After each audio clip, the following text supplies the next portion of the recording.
Make a formal letter of intent addressed to the school principal regarding the prepared workplace application plan or known as the WAP.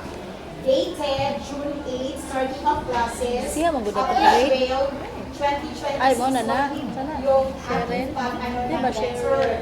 Then, for the third column, for the indicators of success, we have the approved letter. And for the support needed or to be provided by, of course, the school principal. So in our school, we have department heads. That's why I include here my department head, the mathematics, the mathematics teacher, and the training team.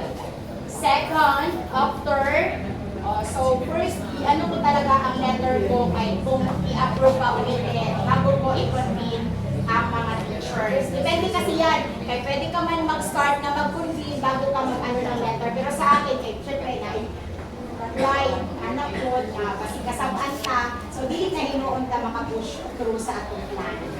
So, second, convene the teachers within the mathematics department to discuss or present the WAP, yung ginawa ko. So, dated June 15 to 19, 2026. So, for that, the indicators of success, minutes of the meeting, the MOVs, the attendance sheet, and pictures. So, support needed or to be provided by the school principal, department head, and mathematics teachers. Alam, hindi ko nag-exclude ko na dito ang training team kasi hindi naman sila concerned dito sa aking WAP. Okay. Third is the WAP revisions. Kasi pag once mag-convene tayo, meron yan sila mga suggested points. Minsan doon, kung ano na yung set mo, minsan ma-revise pa. Kaya yun ang gusto nilang mangyari. So, pwede, i-carry ko rin yung mga, ano nila, mga suggestions.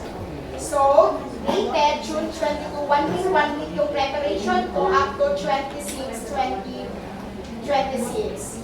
Then, for the success indicators, the draft of WAP, kasi yun pa man, finalize pa man yun, yung draft muna. Then, persons involved, we have the department head and mathematics teachers. Then, pag ready na yun, WAP approval na, ay okay naman kay department head, ay aware man siya sa ginawa ko, so doon na ako kay principal. Approval by the school principal and the school's division superintendent. Dated July 1, so short lang siya, 1 up to 3. So okay na siguro yung 3 days for approval. So approve WAP and then school principal and the SDS.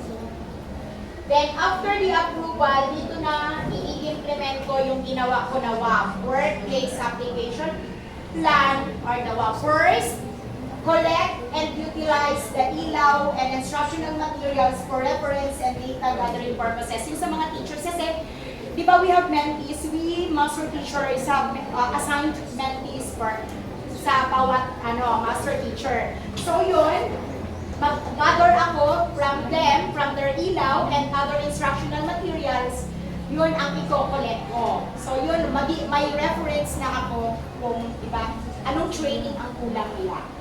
Okay. So, next, formulate training matrix for learning action cell or the lab sessions rather. Third, conduct lab, of course, within the mathematics department and the Kanmani. So, my focus is only sa mathematics department lang.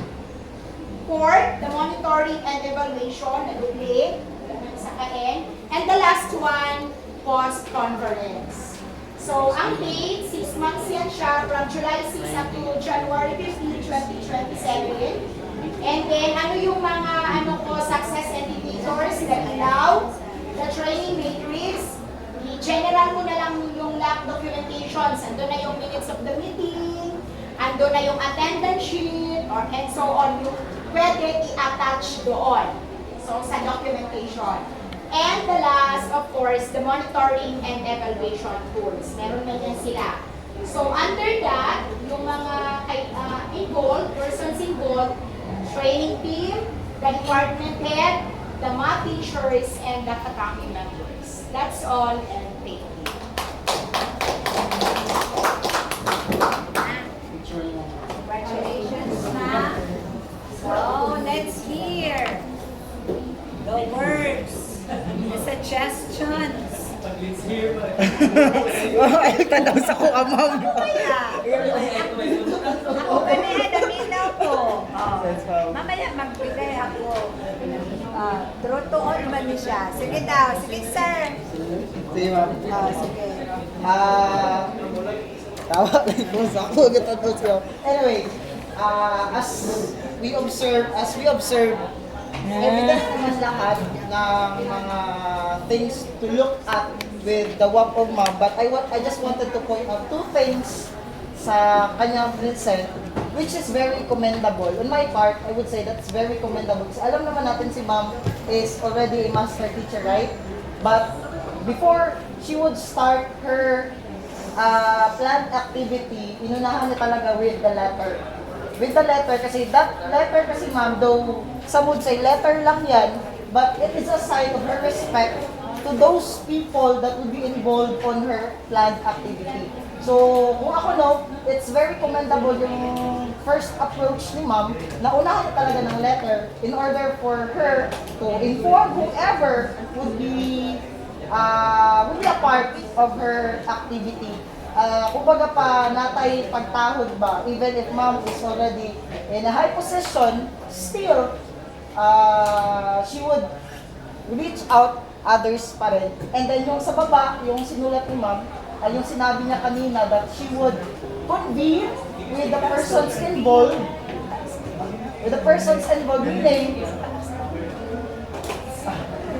ma'am, even if mataas na yung position ni ma'am, pinakita niya sa atin na she is really open-minded.